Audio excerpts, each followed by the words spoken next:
Hello दोस्तों, आज हम आपके लिए लाए हैं भारत के भूगोल का तीसरा अध्याय जो है जलवायु, मृदा एवं प्राकृतिक वनस्पति। इसके सभी प्रश्न आपको बीपीएससी एवं प्रधान शिक्षक की परीक्षा के लिए बहुत ही महत्वपूर्ण साबित होंगे।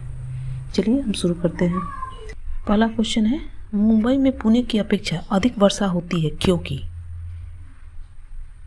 ऑप्शन है मुंबई पौना भिमुखी है, पुणे अधिक ऊंचाई पर है, मुंबई एक तटीय शहर है, पुणे में मुंबई की अपेक्षा वनस्पति अधिक है। तो पुणे तथा नागपुर पश्चिमी घाट के पूर्वी भाग में पौना विमुखी ढाल पर वृष्टि छाया प्रदेश में स्थित है।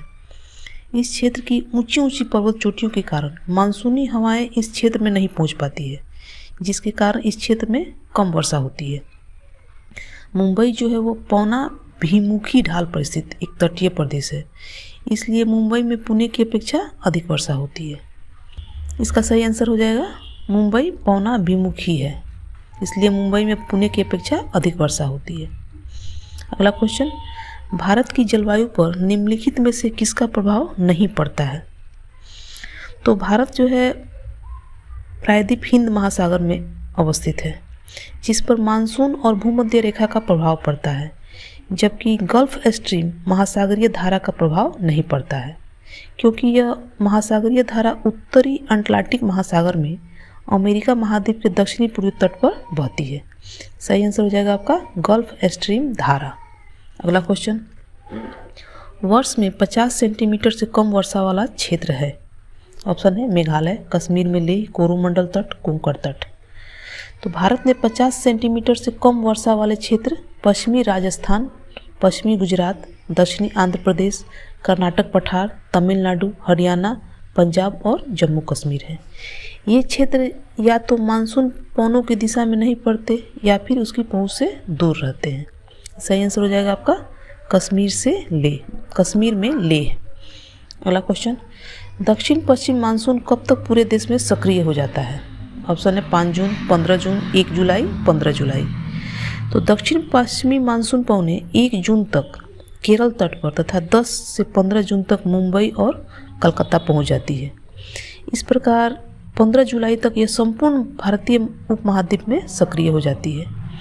भारत में मानसूनी पवनें सर्वप्रथम अंडमान निकोबार द्वीप समूह में 1 मई को पहुंच जाती है। यह सही आंसर हो जाएगा आपका 15 जुलाई। अगला क्वेश्चन, भारत में शरतकालीन वर्षा के क्षेत्र हैं। भारत में शीत ऋतु अर्थात अक्टूबर नवंबर में उत्तरी पूर्वी मानसून से तमिलनाडु पर वर्षा होती है। जैसे उत्तरी पूर्वी मानसून है जो इसे लौटने वाले मानसून कहते हैं, से तमिलनाडु तट पर वर्षा होती है, जो सागर तट से आंतरिक भागों की ओर घटती जाती है। इसके अतिरिक्त उत्तर पश्चिमी भारत जो पंजाब और हरियाणा में है, में भी पश्चिमी विक्षोभ से वर्षा प्राप्त होती है। पश्चिमी विक्षोभों की उत्पत्ति भूमध्य सागर और अटलांटिक महासागर में होती है, जहां से ये आर्द्रता ग्रहण करते हुए पश्चिम की ओर बढ़ते हैं। उत्तर भारत में पश्चिमी विक्षोभ से होने वाली वर्षा गेहूं की कृषि के लिए अत्यधिक लाभकारी होते हैं। सही आंसर हो जाएगा आपका भारत में शरतकालीन वर्षा के क्षेत्र हैं पंजाब और तमिलनाडु। अगला क्वेश्चन, निम्न भारतीय मिट्टियों में से कौन बेसाल्ट लावा के अपक्षय के कारण निर्मित हुई है? ऑप्शन है जलोढ़ मिट्टियाँ, लेटेराइट मिट्टियाँ, लाल मिट्टियाँ, रेगुर मिट्टियाँ। तो भारत में रेगुर मिट्टियों का निर्माण बेसाल्ट लावा के अपक्षय के कारण हुआ है।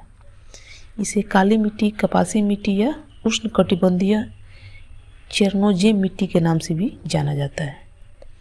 दक्कन पठार के ऊपरी भाग में विशेष रूप से महाराष्ट्र, मध्य प्रदेश, गुजरात तथा कर्नाटक में ये मिट्टियाँ पाई जाती है। सही आंसर हो जाएगा आपका रेगुर मिट्टियाँ। अगला क्वेश्चन, भारत में निम्नलिखित में से किस प्रकार का वन सर्वाधिक बृहद क्षेत्र में पाया जाता है? ऑप्शन है पर्वतीय आर्द्र शीतोष्ण वन, उपोष्ण शुष्क सदाबहार वन, उष्णकटिबंधीय शुष्क पर्णपाती वन, उष्णकटिबंधीय आर्द्र सदाबहार वन। तो उष्णकटिबंधीय शुष्क पर्णपाती जिसे पतझड़ कहते हैं वन भारत में सर्वाधिक बृहद क्षेत्र में फैला है। सागौन तथा साल इन वनों के महत्वपूर्ण वृक्ष हैं। सागौन तथा साल इन वनों के महत्वपूर्ण पेड़ हैं। उष्णकटिबंधीय आर्द्र पर्णपाती वन दूसरा सर्वाधिक क्षेत्र में विस्तार वाला वन है। इन दोनों वनों को सम्मिलित रूप से मानसूनी वन कहा जाता है। सही आंसर हो जाएगा आपका उष्णकटिबंधीय शुष्क पर्णपाती वन। अगला क्वेश्चन, भारत में निम्नलिखित में से वह कौन सा फसल चक्र है जो जून जुलाई में प्रारंभ होता है और जिसमें धान, ज्वार और बाजरा आदि मुख्य फसलें उगाई जाती है? ऑप्शन है वर्षा ऋतु, रबी, खरीफ और शीत ऋतु। तो वर्षा ऋतु में उगाई जाने वाली फसलों को खरीफ की फसल कहते हैं। ये जून जुलाई में बोई जाती है तथा सितंबर अक्टूबर में काट ली जाती है। इसमें आते हैं चावल, ज्वार, बाजरा, रागी, मक्का, जूट, मूंगफली, कपास, पटसन, तंबाकू, मूंग, उड़द, लोबिया आदि फसलें शामिल होती हैं। सही आंसर हो जाएगा आपका सी, खरीफ। अगला क्वेश्चन, भारत की लेटेराइट मिट्टियों के बारे में निम्नलिखित में से कौन से कथन सत्य हैं? ऑप्शन है वे साधारणतः लाल रंग की होती हैं, वे नाइट्रोजन और पोटास से समृद्ध होती हैं, इन मिट्टियों में टैपियोका और काजू की अच्छी उपज होती है, ए और सी दोनों। तो सही आंसर हो जाएगा इन मिट्टियों में टेपियोका और काजू की अच्छी उपज होती है। लेटेराइट मिट्टी जो है लौ ऑक्साइड की उपस्थिति के कारण लाल रंग की होती है। लेटेराइट मिट्टी में लौ ऑक्साइड की मात्रा अधिक होती है जिसके कारण वह लाल रंग का हो जाता है। यह मिट्टी लौ और एल्युमिनियम से भरपूर होता है, जबकि इसमें नाइट्रोजन, पोटास, चूना तथा जैविक पदार्थों की कमी होती है। यह मिट्टी काजू एवं कसावा आदि फसलों के उत्पादन के लिए अच्छी मानी जाती है। भारत में यह मिट्टी केरल, कर्नाटक, तमिलनाडु, आंध्र प्रदेश, उड़ीसा, मध्य प्रदेश, असम के पहाड़ी क्षेत्रों और मेघालय में पाई जाती है। अगला क्वेश्चन, निम्नलिखित में से किस अवधि के दौरान बंगाल की खाड़ी में बार बार उष्णकटिबंधीय चक्रवात आते रहते हैं? ऑप्शन है अक्टूबर नवंबर, मई जून, जनवरी फरवरी, मार्च अप्रैल। तो सही आंसर हो जाएगा अक्टूबर नवंबर। उष्णकटिबंधीय चक्रवात कर्क रेखा और मकर रेखा के बीच उत्पन्न होने वाले चक्रवात है जो भारत में प्राय लौटते हुए मानसून से अक्टूबर नवंबर महीनों के दौरान बंगाल की खाड़ी में उत्पन्न होते हैं। इस चक्रवात से उड़ीसा, आंध्र प्रदेश, तमिलनाडु आदि राज्य प्रभावित होते हैं। अगला क्वेश्चन, जहाँ तक कृषि मंत्रालय के सरकारी वर्गीकरण का संबंध है, भारत में कितने सूक्ष्म कृषि जलवायु क्षेत्र हैं? ऑप्शन है 130, 126, 127, 122। तो सही आंसर हो जाएगा 127। कृषि मौसम विभाग के अनुसार भारत में कुल 127 सूक्ष्म कृषि जलवायु क्षेत्र हैं, जबकि मुख्यतः 12 वृहद कृषि जलवायु प्रदेश है। इसका प्रमुख आधार प्रदेश विशेष की भौतिकी दशाओं के साथ साथ वहां अपनाई जा रही कृषि विधियां हैं। क्वेश्चन, निम्नलिखित में से कौन सी मिट्टी चाय बागानों के लिए उपयुक्त है? ऑप्शन है अम्लीय, क्षारीय, जलोढ़ जिसे कछारी कहते हैं, रेगुर। तो सही आंसर हो जाएगा अम्लीय मिट्टी। अम्लीय मिट्टी चाय बागानों के लिए सही होता है। चाय एक उष्ण और उष्णकटिबंधीय पौधा है। चाय एक उष्ण और उपोष्ण कटिबंधीय पौधा है। इसके उत्पादन के लिए 25 डिग्री से 30 डिग्री सेल्सियस तापमान तथा 200 से 250 सेंटीमीटर वार्षिक वर्षा आवश्यक है। इसकी कृषि के लिए गहरी, सुप्रवाहित, अम्लीय और उर्वरक मिट्टी की आवश्यकता होती है, जिसमें फास्फोरस, पोटास, लोहांश एवं ह्यूमस पर्याप्त मात्रा में होनी चाहिए। दार्जिलिंग और नीलगिरी की पहाड़ियाँ चाय बागानों के लिए प्रसिद्ध है। अगला क्वेश्चन, निम्न में से किस जंगल की आग कहा जाता है? निम्न में से किसे जंगल की आग कहा जाता है? ऑप्शन है बोहिनिया वेरिगेटा, जेकेरांडा मैमोसाफोलिया, ब्यूटिया मोनोस्पर्मा, टेक्टोना ग्रांडिस। तो इसका सही आंसर हो जाएगा ब्यूटिया मोनोस्पर्मा को जंगल की आग कहा जाता है। पलाश नामक वृक्ष के लाल रंग के आकर्षक फूलों के कारण इसे जंगल की आग भी कहा जाता है। पलाश के फूल को उत्तर प्रदेश का राजकीय पुष्प घोषित किया गया है। अगला क्वेश्चन, राल प्राप्त होता है? ऑप्शन है चीड़ के वृक्ष से, देवदार के वृक्ष से, बुरांस के वृक्ष से, शीशम के वृक्ष से। तो सही आंसर हो जाएगा चीड़ के वृक्ष से। राल जो है चीड़ के वृक्ष से प्राप्त होता है। राल गोंद के समान हाइड्रोकार्बन युक्त द्रव्य है जो वृक्षों की छाल और लकड़ी से प्राप्त होता है। अन्य वृक्षों की तुलना में चीड़ जैसे कोणधारी वृक्षों में राल अधिक मात्रा में उत्पन्न होती है। इसका प्रयोग गोंद, लकड़ी की रोगन, तारपीन का तेल, सुगंध और अगरबत्तियां बनाने में किया जाता है।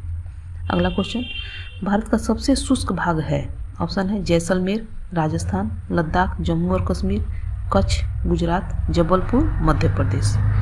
तो भारत का सबसे शुष्क भाग है जैसलमेर, राजस्थान। भारत में पश्चिमी राजस्थान को जैसलमेर सबसे शुष्क क्षेत्र है। भारत में पश्चिमी राजस्थान का जैसलमेर सबसे शुष्क क्षेत्र है, जहां 10 सेंटीमीटर से भी कम वर्षा होती है। अरावली पर्वतमाला के पश्चिम में स्थित यह क्षेत्र वृष्टि छाया क्षेत्र में पड़ता है, जहां मानसूनी पवनें नहीं पहुंच पाती है।